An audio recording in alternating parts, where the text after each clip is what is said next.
वो कहाँ कहाँ नहीं भटका था। उसके काले घुंघराले बाल झूल कर माथे पर चिपक गए थे। सफ़ेद शर्ट ब्लैक पैंट से बेतरबी से बाहर निकली हुई थी और चेहरे पर उड़ती हवाइयाँ। कहाँ गई उसकी खूबसूरत प्राण प्रिया। यह एक रहस्य ही रह गया था। कहाँ चली गई प्रीति। तो मेरी आज की कहानी का नाम है मृग तृष्णा और ये एक ऐसे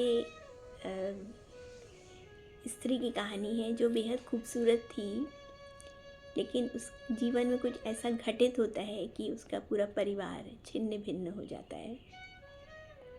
और ये मेरी तीसरी पुस्तक बाबा का इंद्रधनुष ये है। इसमें मिरर इमेज में उल्टा दिखाई देता है से ली गई है और आशा है कि ये कहानी आपके भी दिल को छू जाएगी। और लगभग ये जो घटना है ये 50-60 वर्ष पूर्व की है, किंतु अभी भी एक रहस्य है जो रहस्य ही रह गया हमेशा के लिए। मृग तृष्णा।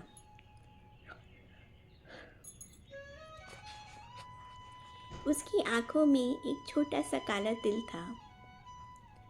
बड़ी बड़ी खूबसूरत आंखें, लंबी पलकें और कमान सी काली भवें, तीखी नाक और रस भरे होंठ। जब वो हंसती गाल पर गहरे खूबसूरत गड्ढे पड़ते।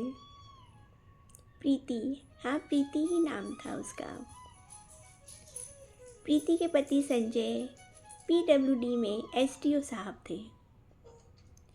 छोटे शहरों में PWD का SDO राजा की तरह ही होता। प्रीति राज रानी की तरह ही रहती थी। बेहद खूबसूरत जोड़ी थी दोनों की। पति पत्नी दोनों मिलकर डुएट गाते।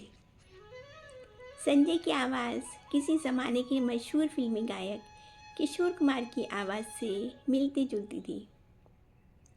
लेकिन बॉबी फिल्म का एक गाना, हम तुम एक कमरे में बंद हो और चाबी खो जाए वे दोनों बहुत मस्त होकर गाते थे।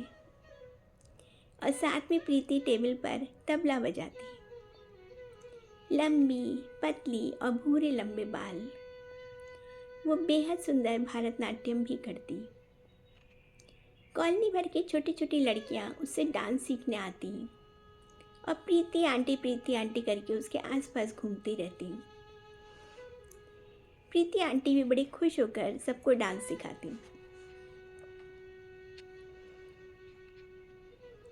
प्रीति का एक छोटा सा 3 साल का बच्चा था पीकू। दुबला पतला और पतले पतले फीचर्स वाला, मम्मी पापा का लाडला। पीकू के तीसरे बर्थडे पर प्रीति ने बहुत सुंदर केक बनाया था। पूरा ड्राइंग रूम पिंक और लाइट ब्लू गुब्बारों से सजाया गया और ढेर सारे छोटे छोटे बच्चों के बीच में पीकू ने केक काटा। छोटे छोटे ढेरों बच्चे बर्थडे कैप लगाकर उछल कूद रहे थे। उनकी किलकारियाँ दूर तक गूंज रही थी। PWD रेस्ट हाउस के खानसामा के पास उस दिन कोई विशेष काम ना होने से वह उस दिन का स्पेशल खाना बनाने में मदद करने के लिए आ गया था। और उसकी मदद के लिए घर पर तमाम नौकर जाकर तो थे ही। बर्थडे पार्टी के लिए अंदर आंगन में टेबल्स लगा दी गई थी, जिन पर तरह तरह की सब्जियां, पनीर मटर, आलू दम, गाजर मटर और फ्रेंच फ्राइज से सजा हरियाला पुलाव और दही बड़े सजे हुए थे। दौड़ दौड़ कर लड़के पूरी कचौड़ी और गरम गरम रोटी ला रहे थे। स्वादिष्ट भोजन की भाप और खुशबू पूरे वातावरण में उड़ रही थी। लोग हंसते, ठहाके मारते, जोक सुनाते खाना खा रहे थे। तरह तरह की कीमती साड़ियों और अन्य आभूषणों से सजी धजी लेडीज़ मिलकर पार्टी का मज़ा ले रही थी। उनके द्वारा लगाई गई अलग अलग फ्रेगनेंस और आंगन में लगी रात रानी की प्राकृतिक महक वातावरण को खुशनुमा बना रही थी। प्रीति बेबी पिंक कलर की साड़ी में बेहद खूबसूरत लग रही थी। उसकी खिलखिलाती हंसी और मधुर आवाज़ चारों ओर रस बिखेर रही थी। सफ़ेद कुर्ते पजामे में सजा संजय सबसे हंस हंस के बातें कर रहा था। कितनी खूबसूरत जोड़ी थी, made for each other. Party खत्म होने से पहले ही पीकू खेलते खेलते बुरी तरह थक कर सो गया था। अन्य छोटे छोटे बच्चे भी या तो अपने युवा माता पिता की बाहों में लटके से सो रहे थे या अपने घर लौटने को अधीर हो रहे थे। धीरे धीरे एक के बाद एक सभी मेहमान भी विदा हो गए थे और 11 बजे तक उत्सव पूरी तरह से समाप्त हो चुका था। संवत्सर पूर्णमासी की चंद्र किरणों से धरा सुशोभित थी और रजनीगंधा के फूलों की सुवास रात्रि में अद्भुत मत का संचार कर रही थी। नींद में सोते हुए पीकू के मासूम चेहरे पर अपने मातृवत स्नेह की मोहर लगाते हुए प्रीति संजय के पार्श्व में आकर लेट गई थी। संजय ने अपनी फूल सी पत्नी के रेशमी बदन को बाहों में भर लिया था।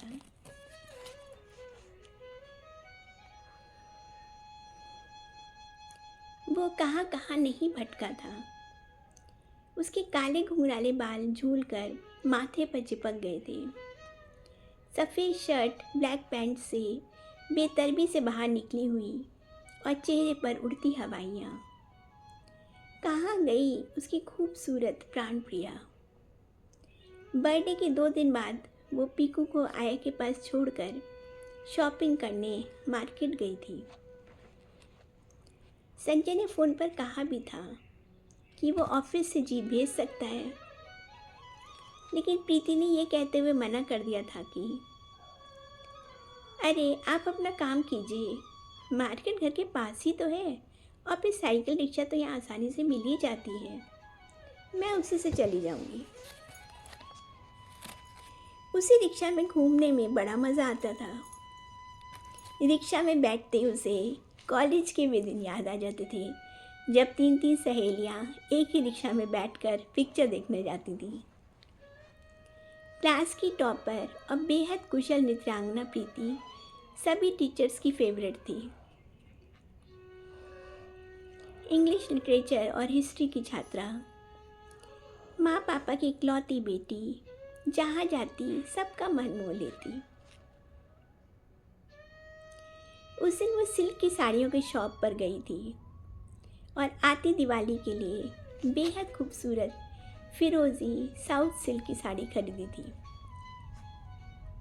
साड़ी के पैकेट को हाथ में लेकर वो अपने सफ़ेद पर्स को हाथ में झुलाती हुई प्रसन्नचित्त दुकान से उतरी थी। तेज धूप से बचने के लिए उसने गॉगल्स लगाए थे और रिक्शा वाले को इशारे से बुलाया। और फिर क्या हुआ, यह एक रहस्य ही रह गया था। कहाँ चली गई प्रीति? संजय ने प्रीति के माँ पापा के घर फ़ोन लगाया, उसकी सभी सहेलियों के घर भी, लेकिन वो कहीं नहीं पहुंची थी। माँ पापा एक दूसरे शहर में सेटल हुए थे। बेबी खबर मिलने पर घबरा गए थे और नन्हे पीकू को संभालने की ज़रूरत को समझते हुए दौड़े चले आए थे। माँ की याद में नन्हा सा बच्चा हलाकान हो गया था। नाना नानी उसे तरह तरह से बहलाने फुसलाने की कोशिश करते, लेकिन माँ तो माँ ही होती है। रो रो कर गुलाबी हुई नाक को दोनों हाथों से रगड़ता पीकू मम्मा मम्मा करता पूरे घर में अपनी माँ को ढूंढता रहता। घर में पीकू परेशान रहता और बाहर बावरा सा संजय। पुलिस में रिपोर्ट की गई। पेपर में इश्तहार निकाला गया, लेकिन प्रीति का कुछ पता ना चला। उस छोटे से शहर में वो कहाँ कहाँ नहीं भटका। संजय पगला सा गया था। कहाँ ढूंढे अपनी पत्नी को। हर फोन पर उसके कान खड़े हो जाते। हर घंटी, हर आहट पर उसे लगता जैसे प्रीति आ गई हो, लेकिन वो नहीं आई। हवा के किसी झोंके सी वो गायब हो गई थी। किसी तरह का लड़ाई झगड़ा नहीं, कोई तना तनी नहीं थी दोनों के बीच। फिर क्यों और कहाँ अंतर ध्यान हो गई, संजय कुछ नहीं समझ पा रहा था। प्रीति को गायब हुए काफ़ी समय बीत गया। उसके माँ पापा नाती की देखभाल करते रहे, लेकिन आखिर अपना घर बार छोड़कर कितने दिन दामाद के घर पड़े रहते। बेटी के अचानक लुप्त हो जाने के दुख में वे भी पीकू की तरह हलाकान से हो गए थे। एक ही तो बेटी थी उनकी। प्रीति के संबंध में कोई सही सुराग न मिल पाने के कारण कुछ ही दिनों बाद में नन्हे पीकू को अपने साथ लेकर वे आगरा चले गए थे। जब तक शरीर में ताकत है वे बच्चे को संभालेंगे, फिर किसी अच्छे हॉस्टल में डाल देंगे ताकि उसकी शिक्षा, दीक्षा और परवरिश सही तरीके से हो सके। बेटी का यूं अचानक गायब हो जाना उनके लिए एक बहुत बड़ी त्रासदी थी। किसी बीमारी या एक्सीडेंट में कोई चल बसा हो तो इंसान कुछ दिन रो धोकर शांत हो जाता है, लेकिन ऐसी जवान शादीशुदा खूबसूरत लड़की, और वो भी 3 साल की बच्चे की माँ होकर बगैर कुछ बताए अचानक गायब होना किसी का पहेली से कम नहीं था। इतनी सच्चरित्र और इतनी अच्छी लड़की थी वो। आजकल क्या नहीं होता, किडनैप, रेप और उसके बाद हत्या, कुछ भी हो सकता था। जब कोई विश्वसनीय सूचना ना मिले तो हृदय न जाने कैसी कैसी आशंकाओं से ग्रसित हो उठता है। माँ की आंखें रो रो कर धुंधला गई थीं। रात दिन ईश्वर से एक ही विनय करती रहती, हे ईश्वर, हमारी बेटी जहाँ भी हो सुरक्षित हो। हे भगवान, मेरी बिटिया की रक्षा करना। उधर संजय का सारा सुकून, सारा चैन प्रीति अपने साथ ले गई थी। समय काटे नहीं कट रहा था। कुछ से दूसरी छुट्टी लेकर प्रीति की खोज में यहाँ वहाँ दौड़ भाग करते हुए दिन रात एक कर दिया। फिर भी थक हार कर देर सवेर घर तो आना ही पड़ता था। घर भी काटने को दौड़ता। हर जगह उसे प्रीति की हंसी सुनाई देती, कहीं उसके गाने की आवाज़, मुझको अपने गले लगा लो ओ मेरे हमराही, तुमको क्या बतलाऊं मैं कि तुमसे कितना प्यार है, मुझको अपने गले लगा लो। तो कहीं उसकी पायल के घुंघरुओं की झनकार।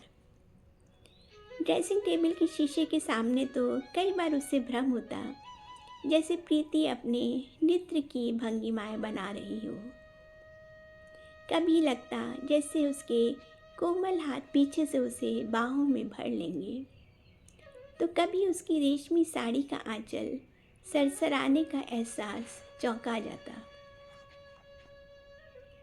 संजय को लगने लगा कि वह प्रीति की हर तिनके में मौजूदगी के एहसास से सराबोर हो। इस घर में उसके बिना रह नहीं पाएगा। ऑफिस ज्वाइन करते ही उसने घर बदलने के लिए एप्लीकेशन दे दी। ऑफिस ज्वाइन करने के बाद फिर से वही धूल भरी सड़कें और जीप के पीछे उड़ते धूल के गुबार। पहले कई बार लंबी अवधि के दौरों पर वह प्रीति को भी साथ में लेकर जाता था। तब यही उजड़ी कच्ची सड़कें और खेत खलिहान उसके लिए कश्मीर की वादियों के समान होते थे। प्रीति दिन भर रेस्ट हाउस में रहती और वो जगह जगह बिल्डिंग और सड़क का इंस्पेक्शन करता हुआ अपनी नौकरी के दायित्वों को निभाता रहता। फिर रात में कभी कहीं, कभी किसी के घर डिनर। जीवन कितना खूबसूरत हुआ करता था प्रीति के साथ। और अब उसकी कितनी ही रातें रेस्ट हाउस के अंधेरे कमरे में छत की ओर ताकते ताकते नींद का इंतज़ार करते हुए निकल जाती थी। वह काम में खुद को इतना थका डालने की कोशिश करता कि उसे बिस्तर पर गिरते ही नींद आ जाए, लेकिन कई बार उसकी ये कोशिश भी नाकामयाब ही साबित होती।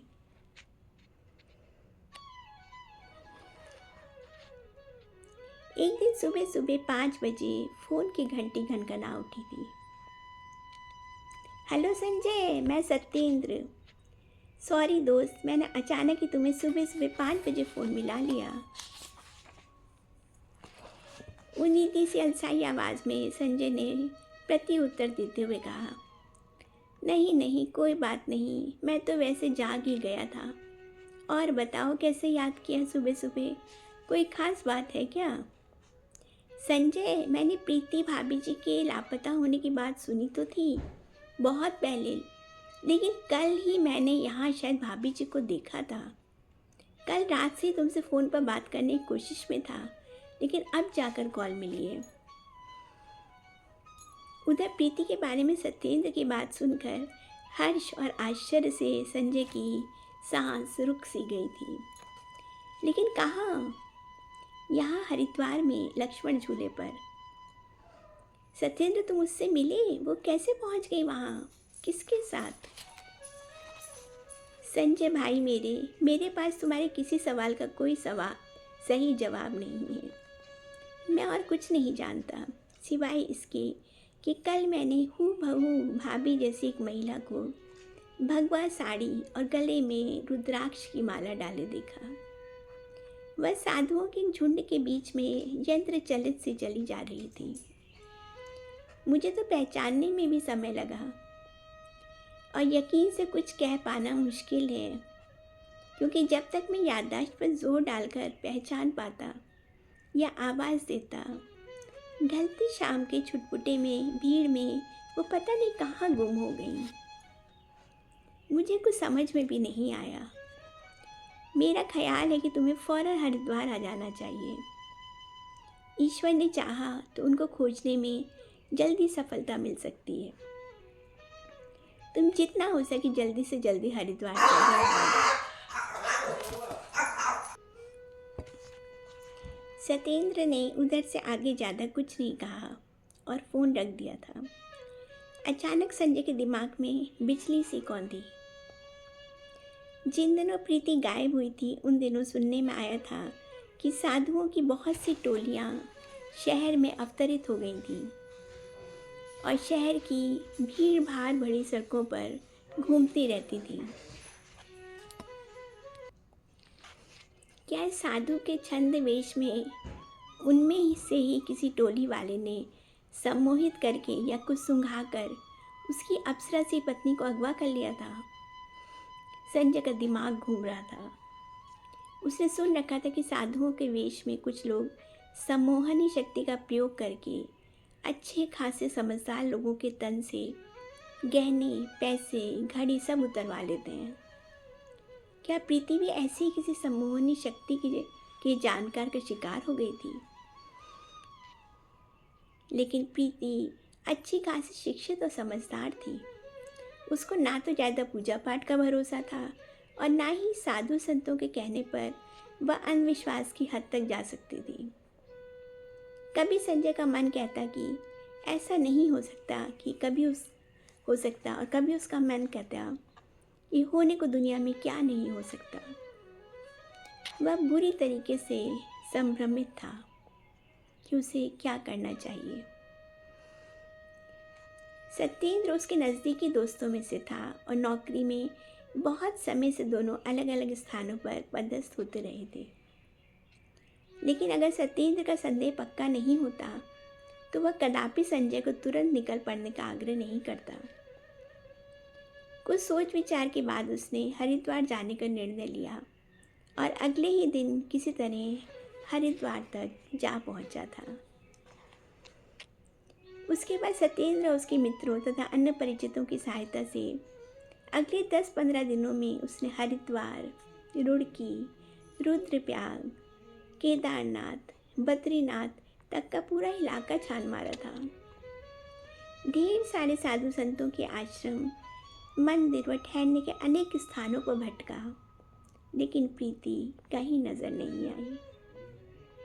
अगर किसी ने प्रीति को बहला फुसला लिया था तो उसने ना जाने हिमालय की किन कंदराओं में उसे छिपा दिया होगा। उन सभी स्थानों पर लोकल पुलिस से भी जितनी संभव हो सकी उतनी मदद प्राप्त करने में संजय ने कोई कसर बाकी नहीं रखी थी, लेकिन नतीजा फिर भी शून्य ही रहा। 10-15 दिनों की जी तोड़ कोशिशों में असफल रहने के बाद उसने मन ही मन इस वास्तविकता को स्वीकार कर लिया था कि इस जीवन में अब उसे प्रीति संभवतः कभी नहीं मिलेगी। वह अगर किसी असामाजिक नराधम के षड्यंत्र का शिकार हुई है तो उस नर पिशाच ने ना जाने उसका क्या हश्र किया होगा। कोई सफलता हासिल न होने पर उसके सामने इस वास्तविकता को स्वीकार करने के अतिरिक्त कोई और उपाय नहीं था कि प्रीति को ढूंढने की कोशिश अब केवल एक मृत तृष्णा है और उसे जीवन के कठोर धरातल पर उतरना ही होगा। थक हार कर संजय खाली हाथ लौटकर वापस आ गया था। लगभग 2-3 साल एकाकी जीवन जीकर माँ पापा के बहुत जोर देने पर उसने सुनंदा से दूसरी शादी कर ली थी। सुनंदा एक स्थानीय स्कूल में टीचर थी और 35 वर्ष की आयु पार कर चुकी थी। पिता की असमय मृत्यु के बाद दोनों छोटे भाई बहनों के पालन पोषण, शिक्षा, विवाह संबंधी दायित्वों के निर्वाह को प्राथमिकता देते हुए उसके स्वयं के विवाह की आयु तो पहले ही बीत चुकी थी। जीवन की धूप छाया और बढ़ती आयु ने किसी समय नैसर्गिक रूप से आकर्षक रहे उसके चेहरे पर कठोरता का आवरण चढ़ा दिया था। लेकिन अब उसके भाई बहनों संबंधी दायित्व पूरे हो चुके थे और उनकी नौकरी धंधे संबंधी तथा अपनी निजी पारिवारिक व्यवस्थाएं बढ़ने लगी थी। भाई बहनों के अपने अपने जीवन में व्यस्त हो जाने पर सुनंदा भी अकेलेपन के दंश की अनुभूति करने लगी थी। यूं भी समाज में प्रौढ़ होती महिला के लिए अकेले जीवन काटना दुरूह ही होता है। इस सच्चाई को स्वीकार करते हुए सुनंदा ने भी अपने संबंधियों की सलाह पर संजय से विवाह की स्वीकृति दे दी थी।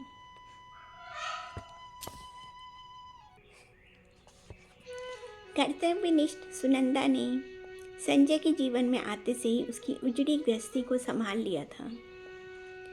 जीवन की बगिया में प्यार के मुरझाते पौधे को दोनों ने मिलकर बड़े जतन से फिर से सींचना शुरू किया। संजय ने सीधी सादी सुनंदा को मन से पूरी तरह से अपना लिया था, लेकिन प्रीति थी उसका पहला प्यार, वह उसे भुलाई नहीं भूलती। अभी भी कभी कभी आधी रात में उसे लगता है कि एक रेशमी आंचल उसके पास सरसरा जाता है और प्रीति की मत भरी आवाज़ उससे फुसफुसा कर कहती है, Sanju, Sunny, I love you. लेकिन संजय जानता है कि एक बीते हुए कल से अधिक प्रीति का कोई अस्तित्व अब शेष नहीं है। प्रीति के होने का एहसास महज एक मृत तृष्णा है और अब प्रीति नहीं बल्कि सुनंदा ही उसके जीवन का सत्य है, वास्तविकता है और शेष जीवन उन दोनों को ही एक दूसरे का सहारा बनकर बिताना है। बस मेरी कहानी मृत तृष्णा यहीं समाप्त होती है और जैसा कि आपको ज्ञात है मेरी सभी कहानियाँ रियल कैरेक्टर से ही प्रभावित होकर मैं लिखती हूँ। कहीं कभी कोई ऐसी घटना होती है जो मेरे मन को छू जाती है, उसको अपनी कल्पना के रंगों में रंग के और वास्तविक कैरेक्टर्स के नाम और प्लेस चेंज करके मैं कहानियाँ लिखती हूँ और समाज को संदेश भी देती हूँ कि कैसे एक छोटी सी घटना लोगों के जीवन को ख़त्म कर देती है, उनके जीवन की खूबसूरती को ख़त्म कर देती है। तो बस ऐसे ही मेरी कहानियाँ सुनते रहिए और आपके साथ भी कभी आपके आसपास कभी कोई ऐसा अनुभव हुआ हो, ऐसी कोई घटना हुई हो तो प्लीज़ कमेंट्स में ज़रूर शेयर करिए और जिससे और भी सुनने वालों को पता चलेगा कि किस तरीके से सावधान रहना चाहिए जीवन में और किसी पे एकदम से विश्वास नहीं करना चाहिए। साधु संत भी कभी कभी धोखा दे देते हैं। और प्लीज़ आपको कहानियाँ पसंद आएँ तो मेरी चैनल को सब्सक्राइब करिए और अपने रिलेटिव्स और फ्रेंड्स के साथ शेयर करिए। Okay bye, see you, all the best. अगले शनिवार को फिर मिलेंगे। बाय।